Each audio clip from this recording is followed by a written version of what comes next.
जब हम अपने टीनेज में होते हैं तो हम में बहुत सारा जोश होता है, हम एडवेंचरस होते हैं, हमारे बड़े सपने होते हैं, बड़े इरादे लेकर चलते हैं। लेकिन जब वो अपने 20s में आते हैं ना, 22, 23, 24 की एज में, वो ढीले पड़ने लगते हैं। मानते हो इस बात को? और लोग क्या कर रहे हैं, वो अपनी सेटिस्फेक्शन के लिए इसे सिंप्लिसिटी का नाम दे देते हैं।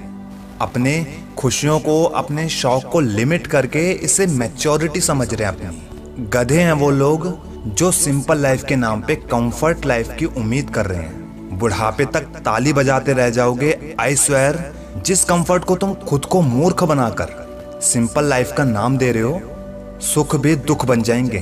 तुम्हारा कंफर्ट जोन ना तुम्हें रिस्क लेने देगा, ना तुम थॉट्स को एक्सप्लोर कर पाओगे, ना तुम्हारी क्यूरियोसिटी को बढ़ाएगा, और ना ही तुम एक्शन ले पाओगे। देखो, मैं ये नहीं कह रहा कि सिंपल लाइफस्टाइल या सिंपल रहना गलत है, लेकिन क्या तुम जिसे सिंपल रहना कहते हो उसमें तुम चैलेंजेस को, हसल को, फेलियर को इमेजिन करते हो? क्योंकि क्या है ना, चैलेंजेस, फेलियर, सक्सेस ये जिंदगी का मरते दम तक हिस्सा रहते हैं। इसे एक्सेप्ट कर लो। कितनी भी कंफर्ट लाइफ को तवज्जो दे दो, ये साथ नहीं छोड़ने वाले। शांत रहना, हर हालात में डटे रहना तुम्हें सीखना है। सिचुएशन बवंडर लेकर आती रहेगी। ये बात मैंने धोनी से सीखी थी। और एक बात की गांठ बांध लेना, सिंपल लाइफ कमाने में ही सबसे ज्यादा मेहनत लगती है। मार्केट में चमक धमक वाले कपड़े सस्ते मिल जाएंगे, लेकिन सिंपल प्लेन कपड़े सबसे महंगे बिकते हैं। जितने भी बड़े बड़े ब्रांड्स के शूज हैं या कपड़े होते हैं, उनमें 10-10 कलर्स नहीं होते, बड़े डिसेंट से, सिंपल से होते हैं उनके कपड़े। एक ना रिवॉल्यूशन लाने वाला, इतिहास रचने वाला क्या करता है, वो उल्टा करता है। यानी टीनेज से लर्न करता है और इस प्राइम एज में खुद को झोंक देता है। वो अपनी एनर्जी को वक्त के साथ कम होने देने के बजाय उसे बूस्ट करता है।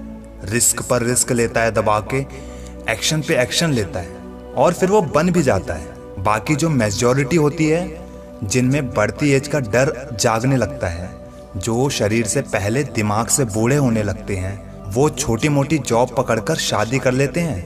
अपनी इच्छा, अपने पैशन को, जिनको वो खुद पूरे नहीं कर पाए, वो अपने बच्चों पर थोपने लगते हैं। बस यहीं से एक नया चैप्टर शुरू हो जाता है, पेरेंट्स वर्सेस पैशन।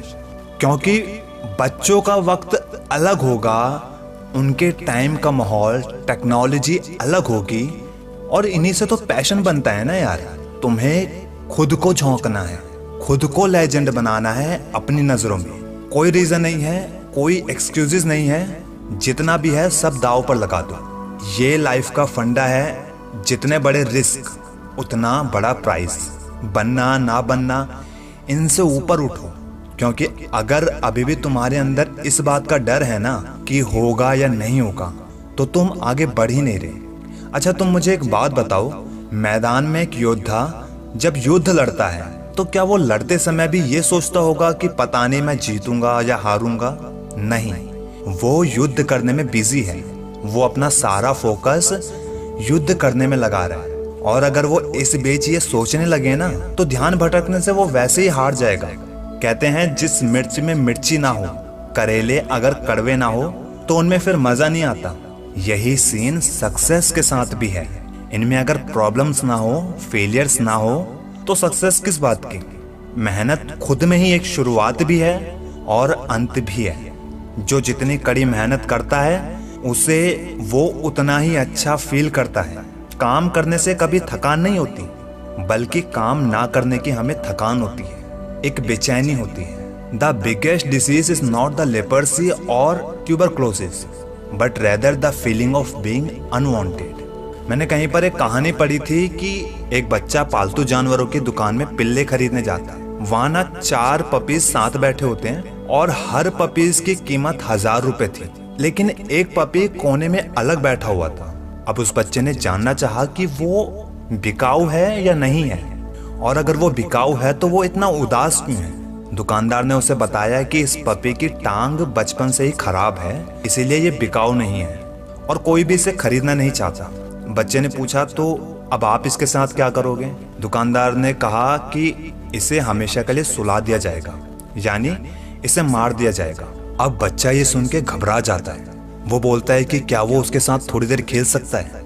तो दुकानदार कहता है, हाँ क्यों नहीं। बच्चा जब उसे गोद में उठाने लगता है ना, तो वो छोटा सा पपी उसके कान को चाटने लगता है। अब अपना छोटू डिसाइड कर लेता है कि वो यही पिल्ला खरीदेगा और उसी प्राइस पर खरीदेगा जिस प्राइस पर सारे नॉर्मल पपीज बिक रहे हैं। दुकानदार कहता है कि क्यों पैसे बर्बाद कर रहे हो, एक अच्छा कुत्ता खरीदो, उसके साथ घूमो, दौड़ो, जॉगिंग करो। बच्चा इग्नोर कर देता है उसकी बात को, बस इतना कहता है कि आप ये 200 रुपये रखो, मैं अभी अपनी मम्मा से 800 रुपये लेकर आ रहा हूँ और कुत्ता ले जाऊंगा। दुकानदार बहुत गंभीर सोच में पड़ जाता है कि क्यों एक बच्चा उस कुत्ते को खरीद रहा है जिसे कोई नहीं खरीदना चाहता। तो जैसे ही वो बच्चा पैसे लेने के लिए घर की तरफ चलता है, फिर दुकानदार उसे जब चलते हुए देखता है तो वो समझ जाता है और जोर से बोलता है कि मैं समझ गया तुम इस पिल्ले को क्यों खरीदना चाहते हो। क्या तुम समझे कि वो क्यों खरीदना चाहता था उस पिल्ले को? क्योंकि वो खुद भी हैंडीकैप होता है और वो उस पपी का पेन समझ पा रहा होता है। यही बात बहुत आसानी से हमारी जर्नी पर भी लागू होती है। तुम कितने डेस्परेट हो एक्टर बनने के लिए, आईएएस बनने के लिए, शेयर मार्केट का champ, army, government job, cricketer बनने के लिए, ये तुम जानते हो। तुम्हारे लिए इसकी वैल्यू कितनी ज्यादा है, ये सामने वाले को ना तो तुम अपने शब्दों से समझा सकते हो और ना ही वो समझने के लिए तैयार है। वो बस रिजल्ट से समझते हैं।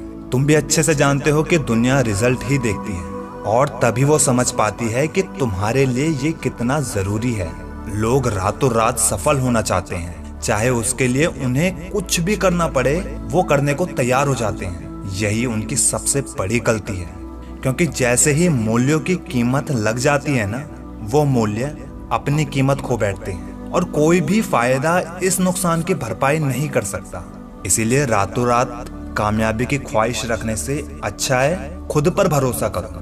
और भरोसा तब मजबूत होता है जब तुम खुद को तपा दोगे, जब तुम खुद को झोंक रहे हो अपने काम में, जब तुम्हारी दिन रात तुम्हारे जिस काम को करना चाहते हो उसमें बीत जा रही है, तो वो ना एक सुकून देती है, हमें अलग होने का एहसास कराती है। और ये एहसास हमारा मोटिवेशन, रियल वाला मोटिवेशन भी बन सकती है या फिर हमारा ईगो भी बन सकती है।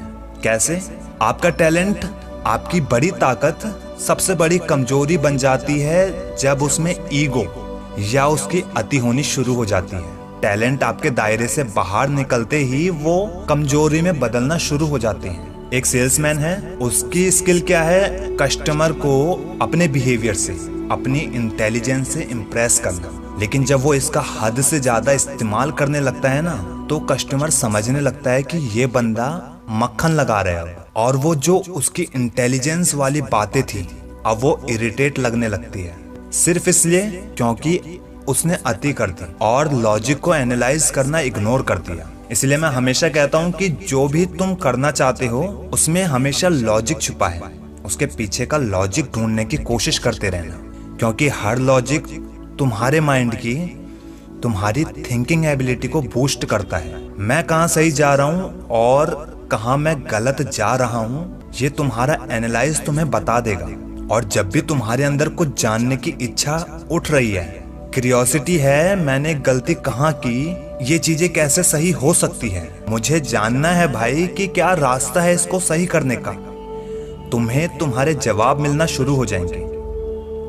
हर गलतियों का समाधान इसी संसार में है और वो समाधान तुम्हारा सबकॉन्शियस माइंड बहुत अच्छी तरह जानता है। जरूरत है तो आत्म मंथन करने की। इस वीडियो की 3 बातें याद रखना। पहला, कंफर्ट और सिंपल 2 अलग चीजें। दूसरा, जब सब थक जाते हैं, विनर्स उनकी थकान को अपना मोटिवेशन और अपॉर्चुनिटी बनाकर अपनी स्पीड दुगनी कर देता है। तीसरा, भरोसा तब मजबूत होता है जब तुम खुद को अपनी मेहनत में पूरी तरह झोंक देते हो। अब अगर वीडियो को तुम एंड तक सुन रहे हो तो जरूर तुम्हारे भी बड़े बड़े ड्रीम्स होंगे। तो ऐसे ही मोटिवेशनल वीडियो को तुम्हारे तक पहुंचने के लिए इसे सब्सक्राइब जरूर कर देना, बेल आइकॉन